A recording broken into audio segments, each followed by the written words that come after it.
Xin chào tất cả mọi người, chào mừng mọi người đến với kênh YouTube của mình, Crochet by Trang My. Và trong cái video ngày hôm nay thì mình sẽ dẫn các bạn móc một chiếc mũ Benny như thế này ạ. Nó khá là dễ đấy ạ. Thì ở đây mình sử dụng là len clip pull. Cái chất liệu len này nó co giãn cũng không nhiều lắm ấy. Len nó hơi cứng mà không co giãn nhiều, nên là các bạn có thể nhìn cái bề ngang của nó. Ở đây là 23 x 2, đây là khoảng 46 cm. Cái vòng đầu của mình là tầm 55 cm. 55 56 thì như nhau. Tức là nó co giãn ít hơn so với cái mẫu trước đó. Mình nói điều này là để nói với các bạn đấy là khi mà các bạn thay đổi cái loại len ấy thì cái kích thước của cái mũ này, độ co giãn này nó cũng sẽ khác nhau một chút. Vì vậy là khi mà mình đo cái kích thước của mũ thì các bạn cần lưu ý là có thể là nếu được thì là lên đo trực tiếp lên trên vòng đầu để cảm nhận cái độ vừa phải, độ ôm của cái viền này của cái mũ vào đầu mình nhé. Nguyên liệu để mình sử dụng cho chiếc mũ này là len clip and pull. Các bạn có thể nhìn qua một số cái thông tin về cuộn len nhé. 100% acrylic.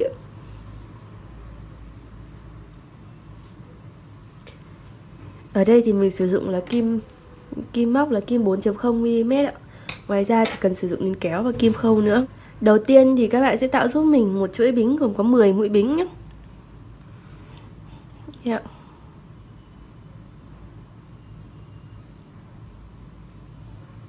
Một này, 2, 3, 4, 5, 6, 7, 8, 9, 10 mũi bính ạ.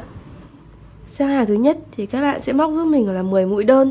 Thì trong đó có một cái mũi đơn đầu tiên ý, thì các bạn sẽ móc một mũi bính đi lên này. Mình coi nó là một mũi đơn vào cái mũi bính đầu tiên.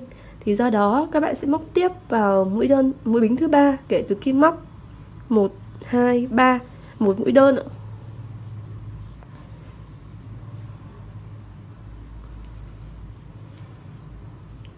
Tiếp sang bên cạnh cũng vậy, cứ một mũi bính thì mình móc một mũi đơn nhé.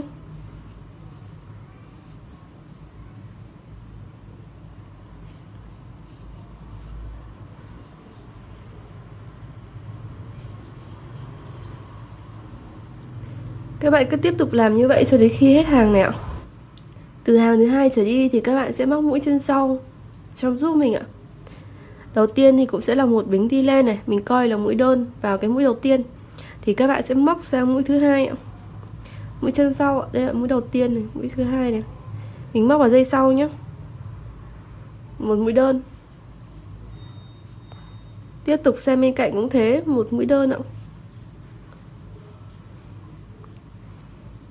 Vào mũi dây sau 3 mũi rồi ạ. 4, 5, 6, 7,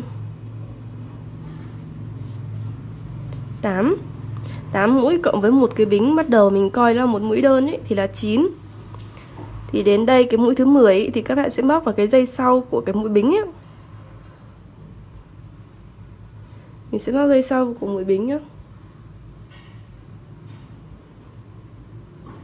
Đây ạ.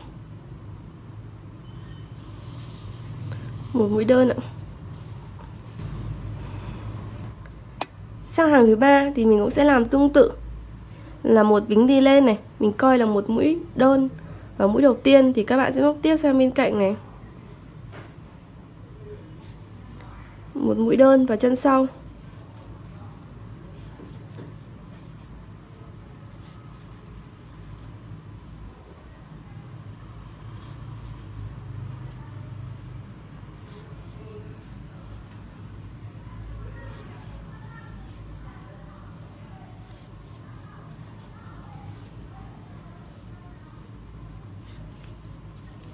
Cái mũi thứ 10 ấy, cũng là mình sẽ gẩy cái dây sau của cái mũi bính này lên nhé, để móc cho nó dễ. Các bạn có thể nhìn thấy nó là cái dây này ạ. Dây trước của nó đây thì dây sau đây ạ. một mũi đơn. Để mỗi hàng mình đều đủ 10 mũi đơn nhá. Kể cả cái mũi bính bắt đầu mình coi là một đơn ấy, thì cộng tổng vào là mình 10 mũi đơn. Thì các bạn cứ lặp lại như vậy từ hàng 4 trở đi. Các bạn cứ lặp lại giống hàng 3 cho đến khi nào mà cái kích thước của cái phần này nó đạt đến cái kích thước của vòng đầu. Tuy nhiên lưu ý một chút là cái kích thước đạt cái vòng đầu là sau khi mà nó hơi giãn ra và ôm vào đầu nhé, chứ không phải là khi mà chiều dài tự nhiên đâu. Nó tùy thuộc vào cái khả năng co giãn của cái loại len của bạn nữa cơ. Đây là sau khi mà mình đã móc xong cái phần phần vành mũ ấy, thì chiều dài mà sau khi co lại thì các bạn có thể nhìn thấy là nó rơi vào khoảng tầm 22,5 nhân 2 lên là 45 cm. Là nó sẽ co lại khoảng 10 cm so với cái vòng đầu thực tế của mình là 55 cm. Thì tùy nhá, với một số loại len sợi mà khả năng co giãn của nó tốt hơn, hoặc là do mũi móc của các bạn lỏng hơn hoặc chặt hơn mà cái độ co giãn của nó cũng sẽ tăng giảm theo ấy, thì các bạn móc cho nó phù hợp. Mình lên đo sau khi mà nó đã hơi kéo giãn ra một chút, nó ôm vừa phải với đầu thì là thoải mái nhất. Sau khi xong thì các bạn sẽ nối hai cái đầu này lại nhé. Mình bắt đầu từ hướng này đi lên để cái phần chỉ này nó lên trên vào trong giữa mũ, nó sẽ đẹp hơn. Thì để nối chỉ này, các bạn sẽ nối tương ứng một mũi với một mũi. Thì đầu tiên thì mình sẽ nối một bính nhá, sang cái mũi bính ở đối diện ạ. Sau đó thì các bạn sẽ nối dây sau ạ. Dây sau này nhá, với một mũi tương ứng ở bên cạnh, ở bên đối diện. Một trượt. Rồi lại tiếp tục như vậy, một mũi tiếp theo sang mũi đối diện. Một trượt. Các bạn cứ nối như vậy nhá cho đến khi hết cái cuối hàng này ạ. Và các bạn cũng sẽ lộn ra mặt trước để mình móc lên cái phần thân trên nhá. Thì cái hoa văn phần thân trên này nó rất là dễ luôn. Đây ạ. Các bạn móc giúp mình một mũi bính để đi lên này. Sau đó tại vị trí cái hàng này, các bạn sẽ móc giúp mình là một đơn, hai bính và một đơn. Một đơn này, hai bính này, một đơn này. Sau đó mình cách ra một hàng này, mình móc tiếp sang hàng tiếp theo. Cái mũi đơn tiếp theo ấy. Một đơn, hai bính, một đơn. Rồi lại cách một, rồi lên trên này, một đơn, hai bính, một đơn. Một đơn, hai bính, một đơn.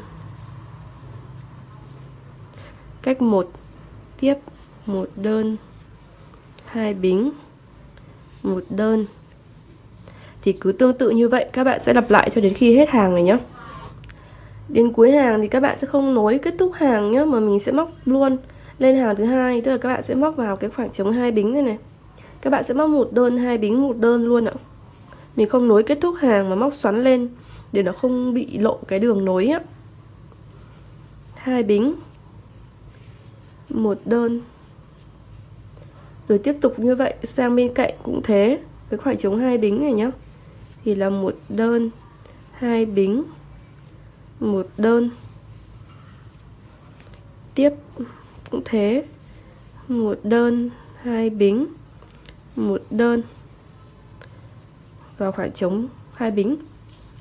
Thì các bạn cứ lặp lại như vậy, tiếp tục như vậy, móc xoắn ốc đi lên cho đến khi nào cái chiều dài của mũ này nó được khoảng 22 cm, 21 đến 22 ạ. Theo cái chiều dài từ đỉnh đầu cho đến cái vành cho đến qua tai ấy. Cuối cùng sang đến hàng này thì các bạn sẽ móc một cái hàng gồm có những cái chuỗi 3 bính ấy, để mình buộc đầu sau nhé. Thì sau cái mũi này các bạn móc một đơn vào khoảng trống hai bính này. Rồi sau đó 3 bính ạ. Sang cái khoảng trống bên cạnh mình cũng sẽ móc một đơn, 3 bính, một đơn ạ. 3 bính, một đơn. Các bạn cứ làm như vậy cho đến khi hết cái hàng này nhá. Đến cuối cùng thì sau 3 bính cuối thì mình sẽ nối vào vị trí mũi đơn đầu tiên này bằng một mũi trượt để kết thúc cái hàng này ạ. Các bạn kéo chỉ nó ra đằng sau nhé.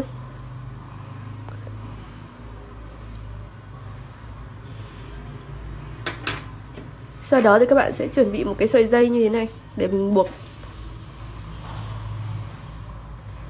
Các bạn lộn ra mặt sau nhé.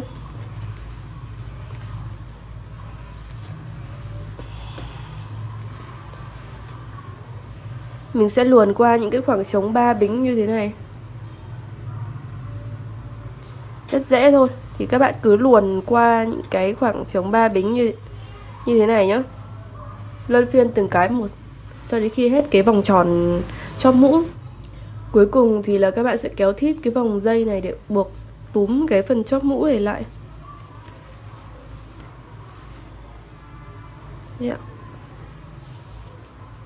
Thì các bạn buộc chặt lại nhé. Cái len này nó to nên là cái lỗ nó hơi bị to. Thì các bạn buộc chặt nhất có thể để cái phần chóp mũ của mình nó bé lại ấy. Và buộc thêm lần nữa cho chắc này. Sau đó thì mình buộc cùng với cái dây này luôn.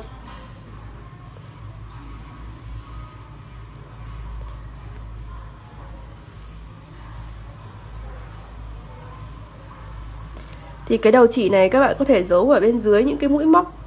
Có thể giấu dưới những cái mũi móc hoặc mình cắt bớt đi rồi cứ để như vậy đều được. Giấu chỉ thừa thì cái đầu chỉ lúc bắt đầu ấy thì các bạn sẽ luồn nó bên dưới những cái mũi móc của mình thôi.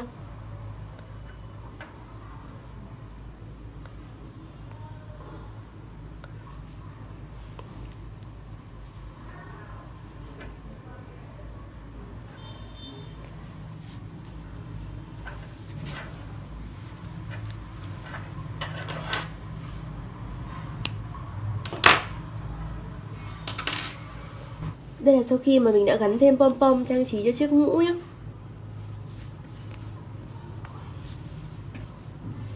Và hoàn thiện xong chiếc mũ này rồi ạ.